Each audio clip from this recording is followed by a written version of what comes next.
Guys bike নিয়ে আসছিলাম আর আস্তে আস্তে আমাদের এখানে ঝুলনে তিলক দিয়ে দিল আমাদের দুজনের কপালে। আর এখন যাচ্ছি অনেক দূরেই, আমাদের এখানে একটা বড় কলেজ আছে, আসলে তার টিচার্স ট্রেনিং অ্যান্ড ইনস্টিটিউট। এই কলেজের সামনেই চলে এসেছি। কলেজটা তোমাদের কাছে কেমন লাগছে বলো। আর কলেজটাও অনেক বড়, বিশাল বড়, এটা বিএড কলেজ। আর ফিরে আসার সময় দেখি না এখানে পঙ্গত বসে গেছে, তাই দেরি না করে টপ করে বুঝে আমি কিছু খেয়ে নিলাম অন্নপ্রসাদ। তো hey guys, welcome to my new blog. তো গাইজ আজকে যাচ্ছি, আজকে একটু বেরিয়ে পড়েছি একদম একটা স্পেশাল জায়গায়, যেখানে গেলে মন প্রাণ পুরো জুড়িয়ে যাবে আর কলেজটা দেখলে তোমরা পুরো ফিদা হয়ে যাবে। তো চলো, আমি যাচ্ছি, আরও একজন বন্ধু যাবে, বাইক নিয়ে বেরিয়ে পড়েছি ফাইনালি। তো যাব, কি হচ্ছে নাই হচ্ছে। আর আজকে নাকি একটা শুনেছি কীর্তনখালিতে আজকে ঝুলন যাত্রা খাওয়ানো আছে, দুপুরে এসে খেতে হবে। তো চলো, তো ওই কলেজের কাছে যেতে হলে কীর্তনখালিতে যেতে হবে। বাইক নিয়ে আসছিলাম আর আস্তে আস্তে আমাদের এখানে ঝুলনে তিলক দিয়ে দিল আমাদের দুজনের কপালে। আর এখন যাচ্ছি। তো গাইজ চলে এসেছি বেড়ে দিঘিতে। এখানে একটা বড় কলেজ দেখেছি, দেখতে পাচ্ছ।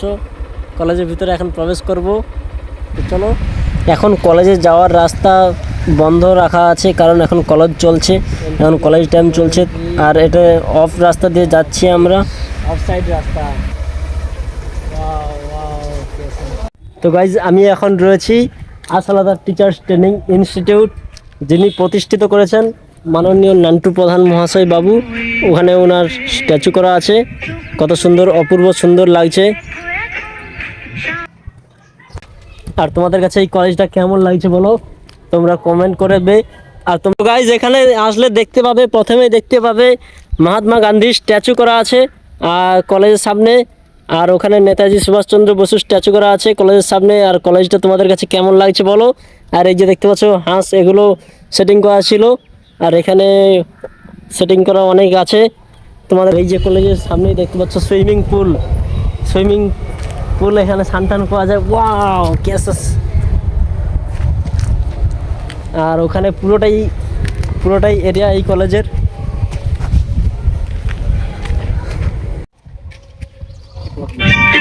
শেখাও তুমি ভালোবাসাকে কি করে আনবো এই প্রাণেতে।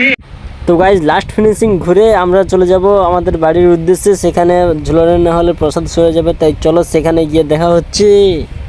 তারপরে তো এখানে এসে দেখি যে প্রসাদ দেওয়া চালু হয়ে গেছে, তাই আর দেরি না করে বাইকটাকে পার্কিং করে চলে আসলাম। প্রসাদ খাওয়ার আগে তোমাদেরকে ঠাকুর আরেক দর্শনটা করিয়ে দিই, কত সুন্দর না লাগছে ঠাকুর।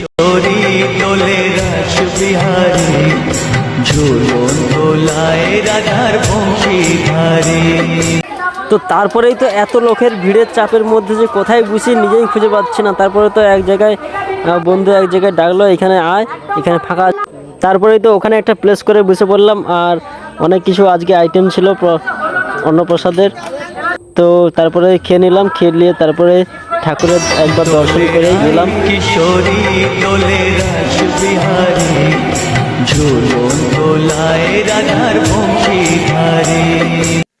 তো গাইস কমপ্লিট হয়ে গেছে। আর এখন আমাদের জীবনের ঠাকুর, এটা তোমাদের এটা হচ্ছে কেমন লাগছে। এই যে ঠাকুর ঘুমছু দেখতে পাচ্ছ।